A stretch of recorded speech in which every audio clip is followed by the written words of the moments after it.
সবাইকে জানাই রমাদান মোবারক। রান্না বান্না করতে করতে আজকের ভিডিওটা শুরু করছি। মনটাও কিছুটা খারাপ ছিল। প্রথম রমজান, সাফওয়ানের বাবাও বাসায় ছিল না।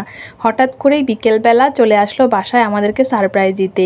এসেই আসরের নামাজ পড়ে ফেললো। এমন সারপ্রাইজ পাবো কখনো স্বপ্নেও ভাবিনি। যাক আলহামদুলিল্লাহ, সাফওয়ান আর আমি তো খুব খুশি। এই রমজান মাসটা ওর অনেক ব্যস্ততায় কাটে, তাই আমাদের সাথে ইফতার বা সময় দিতে কোনোটাই পারে না। তাই আজকে প্রথম রমজান আমাদের সাথে কাটানোর জন্য হঠাৎই চলে আসলো বাসায়। যাই হোক, ভাবছিলাম বাসায় কোনো ইফতারি বানাবো না, তাই সাফওয়ানের বাবা বলল আজকে আর বানাতে হবে না, আজকে আমি সাফওয়ানকে নিয়ে একসাথে ইফতার নিয়ে আসতেছি, তুমি বাসায় যা আছে সব রেডি করো। তারা বাবা ছেলে বাহিরে গিয়ে ইফতার কিনে নিয়ে আসতে গেল, আর আমি এখানে শরবত রেডি করছি। এখানে আমি খেজুরের গুড়ের সাথে ট্যাং মিক্স করে শরবত বানিয়ে নিলাম।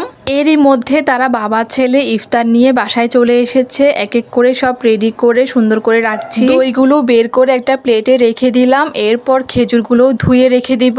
ইফতার আনার সময় আমাকে ফোন দিয়েছিল, বলেছিল তুমি কি কি খাবে। আমি বললাম তোমরা বাবা ছেলে যেটা পছন্দ করে সেটাই আজকে খাবো। এরপর চিকেন লাচ্ছা পরোটা নিয়ে এসেছে। এগুলো এত পরিমাণের ভারী যে একটা খেলেই দুজনের পেট ভরে যাবে, তাও দুটো নিয়ে এসেছে। কি আর করা, রোজা থেকে এত ভারী খাবার তো একসাথে খাওয়া যায় না। এরপর ইফতারিতে যেটা সবচেয়ে গুরুত্বপূর্ণ এবং শরীরের জন্য ভালো সেটা হচ্ছে ফল। সবগুলো কেটে সুন্দর করে ধুয়ে আমি সাজিয়ে নিলাম।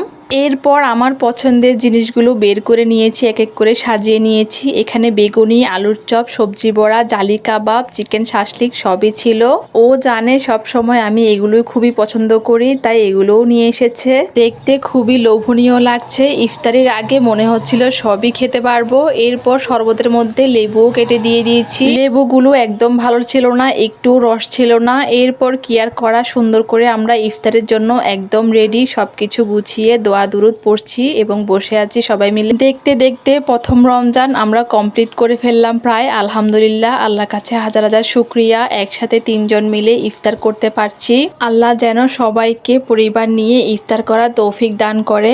ইফতার করার সময় আব্বু আম্মুর কথা খুবই মনে পড়ছিল। আমরা চারজন মিলে একসাথে খুব মজা করে ইফতার করতাম, সেই স্মৃতিগুলো বারবার মনে পড়ছে। মেয়েরা বিয়ের পরে স্বামী সন্তান নিয়ে মা বাবার কাছ থেকে কতই না দূরে থাকে, এক একজন এক এক প্রান্তে থাকে। আজকে যার যার সংসারে শেষে ব্যস্ত। ইফতার কমপ্লিট করে নামাজ কালাম পড়ে এবার ভাত বসিয়ে দিয়েছি। আজকে এই প্রথম রমজান আপনাদের কেমন কেটেছে অবশ্যই কমেন্ট করে জানাবেন। আর আমার ভিডিওটি যদি ভালো লাগে অবশ্যই লাইক করে দিবেন। তারা বাবা ছেলে তারাবির নামাজ পড়তে যাবে। আজকের মতো আপনাদের থেকেও বিদায় নিচ্ছি। আল্লাহ হাফেজ। সবাই ভালো থেকো, সুস্থ থাকো, বাই বাই।